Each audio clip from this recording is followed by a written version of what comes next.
Hi friends, இன்னைக்கு நம்ம சேனல்ல ரொம்ப ஈஸியான ஒரு ஹெல்தியான ரெசிபி தான் பார்க்க போறோம். தேங்காய் பால் சாதம். தேங்காய் பால் சாப்பிடுறதுனால நம்ம உடம்புக்கு நிறைய நன்மைகள் கிடைக்கும். இதுல விட்டமின் சி அதிகமா இருக்கிறதுனால நம்ம ஸ்கின்க்கு ரொம்ப நல்லது. அதுக்கு அப்புறம் நம்ம வயிற்று புண் எல்லாத்துக்குமே இது ரொம்ப நல்ல ஒரு மருந்தா இருக்கும். இப்போ இது செய்ய தேவையான பொருட்கள் என்னென்னன்னு பார்த்தறலாம். ஒரு பெரிய வெங்காயத்தை இந்த மாதிரி நீல வாக்குல கட் பண்ணி வச்சிருக்கேன். 4 பச்சை மிளகாய் எடுத்துர்க்கேன். உங்களுக்கு காரம் கம்மியா வேணும்னா நீங்க இதை விட கம்மியா எடுத்துக்கோங்க. 1/2 டீஸ்பூன் அளவுக்கு இஞ்சி பூண்டு விழுது எடுத்துர்க்கேன். பச்சை பட்டாணி கொஞ்சமா எடுத்துர்க்கேன். உங்ககிட்ட காஞ்ச பட்டாணி தான் இருக்குனா அதை நீங்க ஒரு நைட் ஃபுல்லா ஊற வச்சிட்டு அதுக்கு அடுத்த நாள் நீங்க யூஸ் பண்ணிக்கோங்க.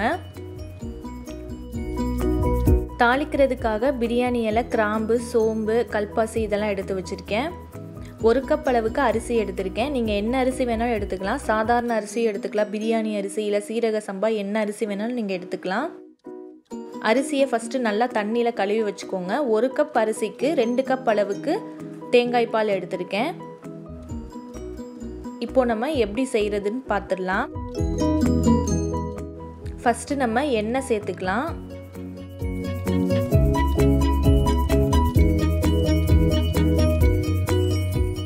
எண்ணெய் சூடானதும் நம்ம தாளிக்கிறதுக்கு வச்சிருக்கிறது எல்லாத்தையும் அதில் சேர்த்துடலாம்.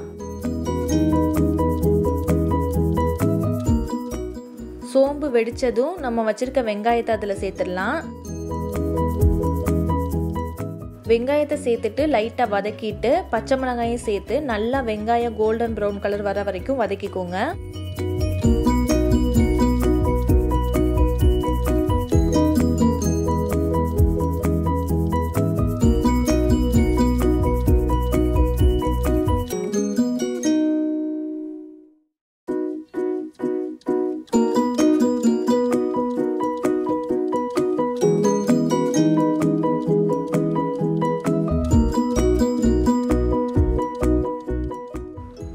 வெங்காயம் நல்லா வதங்கினதும் நம்ம வச்சிருக்க இஞ்சி பூண்டு விழுது அதில் சேர்த்துடலாம். சேர்த்துட்டு அதோட பச்சை வாசனை போகிற வரைக்கும் 1 நிமிஷம் நல்லா வதக்கிக்கோங்க.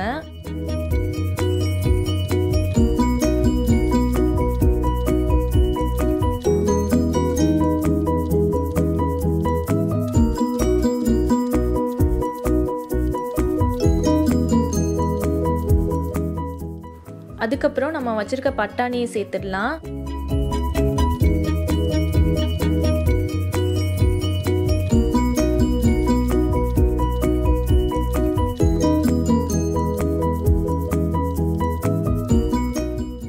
பட்டாணி சேர்த்துட்டு நல்லா ஒரு 2 நிமிஷம் எண்ணெயிலே வதக்கிக்கோங்க.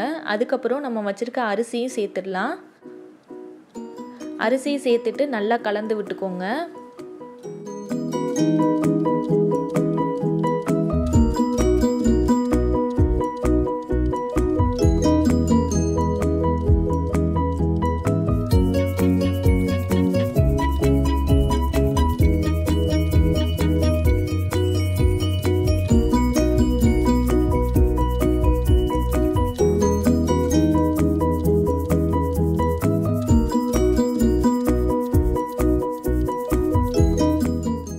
நம்ம வச்சிருக்க தேங்காய் பால் சேர்த்துடலாம். 1 கப் அரிசி நம்ம எடுத்துருக்கிறதுனால அதுக்கு 2 கப் அளவுக்கு நம்ம தேங்காய் பால் அதில் சேர்த்துடலாம்.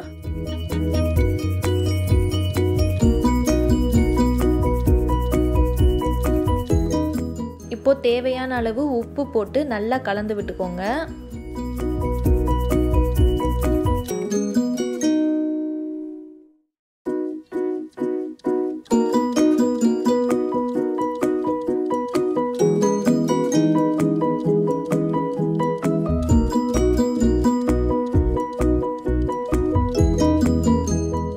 இதை நம்ம ஒரு விசில் வர வரைக்கும் வச்சுட்டு அதுக்கப்புறம் 5 நிமிஷம் அதை சிம்ல வச்சிடலாம்.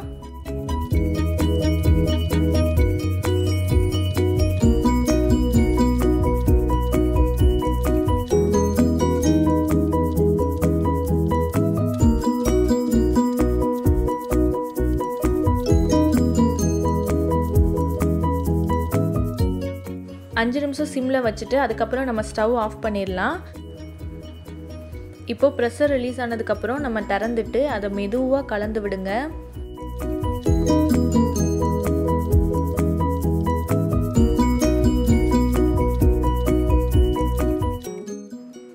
இந்த மாதிரி நல்லா கலந்து விட்டுக்கோங்க. நம்மளுக்கு சூப்பராக உதிரி உதிரியாக தேங்காய் பால் சாதம் ரெடி ஆயிடுச்சு.